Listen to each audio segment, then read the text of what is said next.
আসসালামু আলাইকুম সুপ্রিয় দর্শক, আমি শাকিল আর আপনারা দেখছেন বিশ্ব বাংলা কৃষি, সর্বদা কৃষকের পাশে থাকে।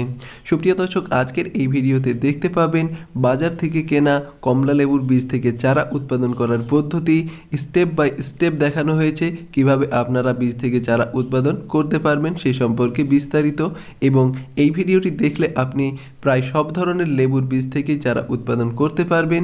তো এই জন্য আপনারা অবশ্যই এই ভিডিওটি শেষ পর্যন্ত দেখবেন। আর আপনি যদি বিশ্ব বাংলা কৃষি চ্যানেলে নতুন হয়ে থাকেন তাহলে অবশ্যই চ্যানেলটি সাবস্ক্রাইব করবেন আর পাশের নোটিফিকেশন বেলটি অন করে দেবেন। তো চলুন সুপ্রিয় দর্শক, শুরু করা যাক। সুপ্রিয় দর্শক, অরেঞ্জ, ম্যান্ডারিন, ট্যাঞ্জারিন যে কোনো ধরনের লেবুর বীজ থেকেই আপনি চারা উৎপাদন করতে পারবেন। আমি এখানে যে লেবুটি নিয়েছি এটা দার্জিলিং কমলা। এই দার্জিলিং কমলার বীজ থেকেই আমি চারা উৎপাদন করব। আমি প্রথমে এই কমলা লেবুটিকে ছুলে নেব এবং তারপর এ থেকে বীজ বার করে নেব। এই কমলা লেবুটির প্রতিটি কোয়াতে দুটো বা একটা বীজ থাকে, এজন্য আমি একটা কমলার কোয়া নিয়েছি। এ থেকে আমি বীজ বার করে নেব। দেখুন এখানে বীজের একটা আবছা ছায়া বোঝা যাচ্ছে। এরপর আমি এটিকে ছিঁড়ে তারপরে বীজ বার করে নেব। আলতোভাবে চাপ দিলেই বীজটি বার হয়ে যাবে। কিভাবে আমি এই বীজটি বার করে নিচ্ছি বিস্তারিত আপনাদেরকে দেখাই। একটা কোয়া নিতে হবে, তারপরে যেই জায়গাতে বীজ আছে তার উপরের অংশটা ছিঁড়ে নিতে হবে। ঠিক এই পদ্ধতিতে উপরের অংশটা ছিঁড়ে নেওয়ার পর বীজটিকে আলতোভাবে একটা চাপ দিলেই বীজটি বার হয়ে যাবে। ঠিক এই পদ্ধতিতে আপনারা খুব সহজেই বীজ বার করে নিতে পারবেন। এরপর এই বীজগুলিকে 2 থেকে 3 ঘন্টা শুকিয়ে তারপরে জার্মিনেশন করতে হবে। সুপ্রিয় দর্শক, এখানে যে চিটে চিটে বীজ আছে বা এর ভিতরের অংশটা একেবারে কম, এ ধরনের বীজগুলি আপনারা অ্যাভয়েড করতে পারেন। সুস্থ সবল এবং মোটা বীজগুলি আপনারা সংগ্রহ করবেন, তা থেকে খুব মানসম্মত চারা উৎপাদন করতে পারবেন। এজন্য বড় বড় এবং মোটা ধরনের বীজগুলি আপনারা সংগ্রহ করবেন জার্মিনেশন করার জন্য। এই বীজগুলি অনেকটাই সুস্থ সবল এবং মোটা। এই বীজগুলিকে আমি জার্মিনেশন করব এবং আমি টিস্যু পেপারের মাধ্যমে জার্মিনেশন করব। এই জন্য আমি একটা টিস্যু পেপার নিয়েছি। এই টিস্যু পেপারের উপরে আমি বীজগুলি রেখে জাস্ট এই টিস্যু পেপারটিকে ফোল্ড করে দেব।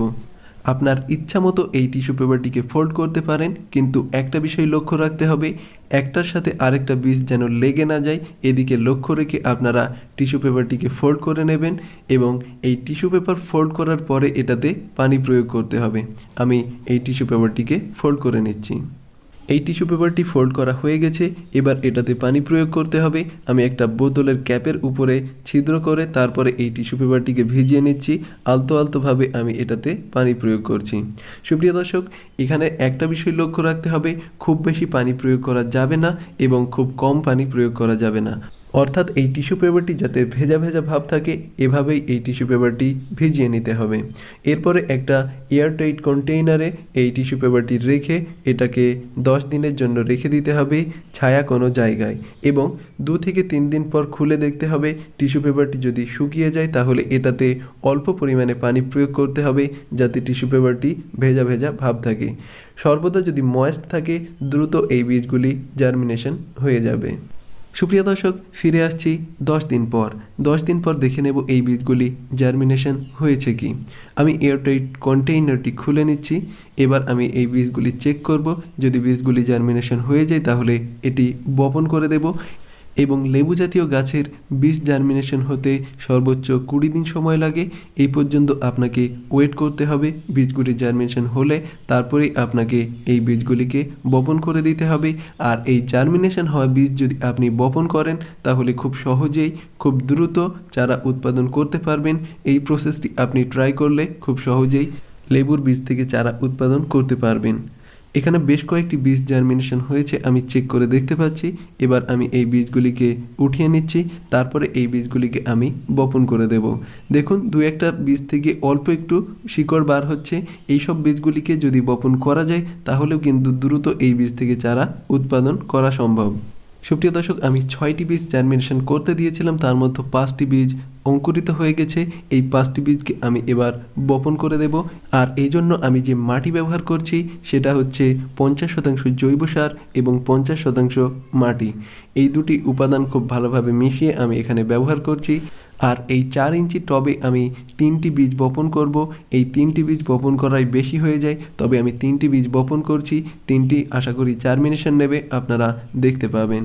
একে একে সব বীজগুলিকে আমি বপন করে দিচ্ছি এবং এই বীজ বপন করার ক্ষেত্রে একটা বিষয় লক্ষ্য রাখতে হবে, বীজ থেকে যে শিকড় বার হচ্ছে সেটা মাটির নিচের দিকে দিতে হবে, তারপরে মাটি ভরাট করে দিতে হবে। ঠিক এই পদ্ধতিতেই আপনারা বীজগুলি বপন করবেন, তাহলে দ্রুত চারা বার হবে। এরপর আমি এটাতে পানি প্রয়োগ করব। আমি বোতলের উপরের অংশটা ছিদ্র করে নিয়েছি, এইভাবেই আপনি পানি প্রয়োগ করে দিচ্ছি। এভাবে পানি প্রয়োগ করলে বীজগুলি জায়গা থেকে একটুও সরবে না এবং তা চারায় রূপান্তরিত হবে। আপনারা এইভাবে পানি প্রয়োগ করার চেষ্টা করবেন। আর যদি মাটি শুকনো থাকে তাহলে একটু বেশি মাত্রায় পানি প্রয়োগ করতে হবে, আর মাটি যদি ভেজা ভেজা ভাব থাকে তাহলে এটাতে কম পানি প্রয়োগ করলেও চলবে। আর মাঝে মাঝে আপনারা চেক করবেন, উপরের মাটিটা শুকিয়ে গেলে আবার পুনরায় পানি প্রয়োগ করবেন এবং এটিকে রেখে দেবেন ছায়া জায়গায়। এরপরে দেখুন বীজগুলি কয়েকদিনের মধ্যেই জার্মিনেশন হয়ে গেছে, বীজ থেকে 3টি চারা বার হচ্ছে। সুপ্রিয় দর্শক, আপনি যদি এই পদ্ধতিতে লেবুর বীজ থেকে চারা উৎপাদন করেন তাহলে একটিও বীজ মিস যাবে না এবং খুব সহজেই আপনারা লেবুর বীজ থেকে চারা উৎপাদন করতে পারবেন। আরেকটি পদ্ধতিতেও আপনারা লেবুর বীজ থেকে চারা উৎপাদন করতে পারেন। ডাইরেক্ট যদি আপনারা মাটিতে বীজ বপন করে দেন তা থেকে চারা উৎপাদন করতে পারবেন, কিন্তু ওই ক্ষেত্রে একটা সমস্যা আছে, সেটা হচ্ছে ফাঙ্গাস লেগে অনেক সময় গাছ মারা যায়। আর আমি 30-এর অধিক বীজ বপন করেছিলাম, তার মধ্যে 10টি বীজ জার্মিনেশন হয়েছে, বাদবাকি বীজ জার্মিনেশন হয়নি। কারণটা আমি নিজেও বুঝতে পারিনি, হয়তো ফাঙ্গাসে বীজগুলি নষ্ট হয়ে গেছে। কিন্তু এই পদ্ধতিতে যদি আপনারা বীজ থেকে চারা উৎপাদন করেন তাহলে প্রায় সব বীজ থেকেই চারা উৎপাদন করতে পারবেন। সুপ্রিয় দর্শক, আমি এই পদ্ধতিটাই বেছে নিয়েছি লেবুর বীজ থেকে চারা উৎপাদন করার ক্ষেত্রে। সুপ্রিয় দর্শক, আগাছা যদি হয় তাহলে সেগুলিকে পরিষ্কার করে দিতে হবে, তাহলে এই গাছের গ্রোথ খুবই ভালো হবে। এবং এই গাছের গ্রোথ হওয়ার 10 দিন পর আপনারা সামান্য মাত্রায় জৈব বা রাসায়নিক সার প্রয়োগ করতে পারেন, তাহলে গাছের গ্রোথটা খুবই ভালো হবে। এবং সুপ্রিয় দর্শক, একটা প্রশ্ন থাকতে পারে, এই বীজের তৈরি লেবু গাছে ফল ধরতে কতটা সময় লাগতে পারে? এর উত্তর হচ্ছে 4 থেকে 5 বছর লাগতে পারে এই বীজের লেবু গাছে ফল ধরতে। কিন্তু এই বীজের গাছ থেকে সায়ন সংগ্রহ করে আপনি যদি বড় গাছে গ্রাফটিং করে দেন তাহলে কিন্তু দ্রুত, অর্থাৎ 2 থেকে 3 বছরে সেই গাছে ফল ধরতে পারে। এই বিষয়টা আপনাকে মাথায় রাখতে হবে। আপনি যদি গ্রাফটিং করতে পারেন তাহলে বড় গাছে আপনি গ্রাফটিং করে দিতে পারেন, এই গাছে দ্রুত ফল ধরবে। এই বিষয়টি লক্ষ্য করলেই আপনি দ্রুত এই গাছে ফল ধরাতে পারবেন। সুপ্রিয় দর্শক, আশা করি আপনারা বুঝতে পেরেছেন কিভাবে লেবুর বীজ থেকে চারা উৎপাদন করতে হবে। আর এই সংক্রান্ত আপনার যদি কোনো মন্তব্য থাকে অবশ্যই কমেন্টে জানাবেন। ভিডিওটি ভালো লাগলে অবশ্যই লাইক করবেন।